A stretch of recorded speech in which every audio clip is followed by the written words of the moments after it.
gorgeous. Hey. Today we are talking about praying and setting intention for your greatest, most delicious life, especially when it comes to dating.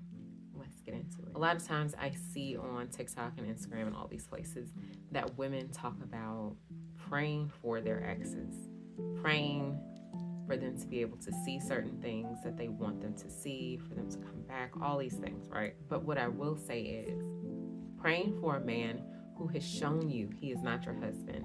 And when I say he is not your husband, he has not committed to you. He has not said, I want to make you my wife. He has not brought you a ring. He has not gotten down on one knee. He hasn't met your parents, or you haven't met his parents.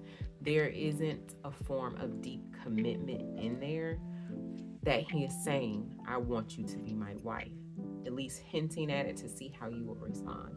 That is what I mean when I say he is not your husband. But you can see these instances more deeply as how he treats you.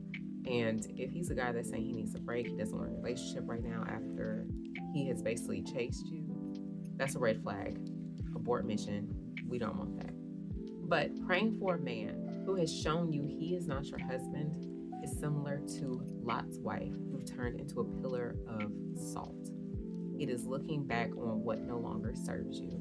It is trying to create something out of nothing. And we know how energy works. Energy cannot be created nor destroyed. It can only be transferred, right? And so with that, what we want to do is, instead of us transferring our energy outside of us, we want to transfer that into us. It's almost kind of like a loop, an energy loop that we want to have. Almost kind of like our cycles. It is an energy loop that we want to deeply familiarize ourselves with, especially for ladies who are getting out of long-term committed relationships where they feel like they don't know who they are. They don't know who they are outside of that relationship that they were with that gentleman. They don't really know what their hobbies are. They don't know what they like, what they dislike, other than how they were treated or how they feel. And so when we do that, we want to go into pouring into ourselves and praying over ourselves so that we can have the discernment that we need going forward in finding the things that we like, doing the things that make us happy and fill our souls, being seen by our future husbands. Now, there is another creator, I cannot remember her name, but she was talking about this year will be her Esther year. And she goes into the story of Esther, how the ladies then had to have a self-care ritual for a year before the king would even see them. And I thought this was really profound, because a lot of times we like to pour into ourselves and then we get into a relationship and it's like, you're not doing what you once were doing. So what is happening? And especially for mothers, when you are married, ladies get very comfortable. We get comfortable, okay? And when we have children, we are in this healing cycle where we can't see past our children. We can't even see ourselves, right? And so when we want to continue to feel good about ourselves and to have a full overflowing cup so that we can give from our saucer instead of our cup, we need to be able to pour into ourselves and pour lavishly. And that begins with prayer and intention. What do you want? I want to feel good all day, every day. I want to feel delicious and amazing. So that goes into looking into the things that make me feel good. What fills my cup? What makes me feel absolutely phenomenal and fantastic? Now, when you are praying for your ex, be it for his mindset, for him to want you back, be it for him to do whatever it may be, right? It's been a while for me. I've been married for 8 years. It'll be 9 years in August. So it's been some time. My husband and I, we just celebrated our 10-year date anniversary. So it's been a while for me. But I will say, before I became available for him, because we were friends for 5 years beforehand, and we would talk and communicate and Skype and all that kind of stuff before FaceTime was a thing. And so for me to prepare myself for anyone, I had a rule. I had certain rules and standards and boundaries for myself, where I'm not a texter. Still, I'm not a texter. You gotta call me. And he was texting me and I was like, can you just call me? He called me and we talked on the phone and things like that.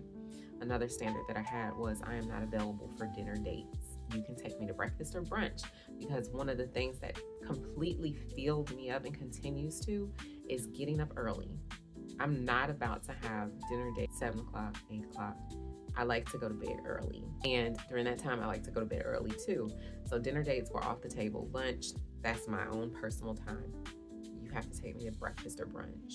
He did. There were several instances where I had a feeling or an inkling like he would be my husband, but it was not solidified until he started bringing it up and asking me certain questions that gave him an idea of if that is something that I could see with him. And although it is not a commitment, that is not a commitment, him asking, I knew that he was serious about me and where we could go. And so when you are dating, you're going to want to pour into yourself lavishly and to hold those standards and hold those boundaries so that you have space to receive the things that you want, the kind of husband that you want that will fulfill you in life and give you the life that you want. I'm not going to even say that a man can fulfill you, because you should be fulfilled without him, but to complement and complete you, because he is the masculine energy and you are the feminine energy.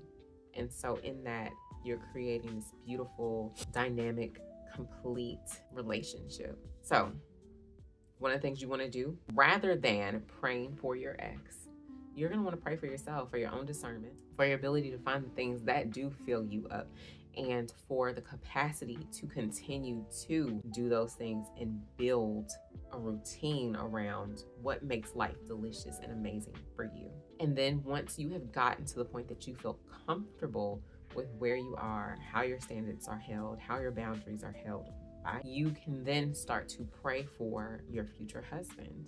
You can pray for him to have certain characteristics, for him to be kind, for him and his job and his career and his field of work. You can pray for his parents and the family that you will be marrying into. Because at the end of the day, if your husband gets along with his parents and they're not awful people, because a lot of people talk about disconnecting or cutting ties with people that are toxic in their family, you're going to see them. And so you want to pray for them and pray for the relationship that you will create with them. You want to pray for your unborn children.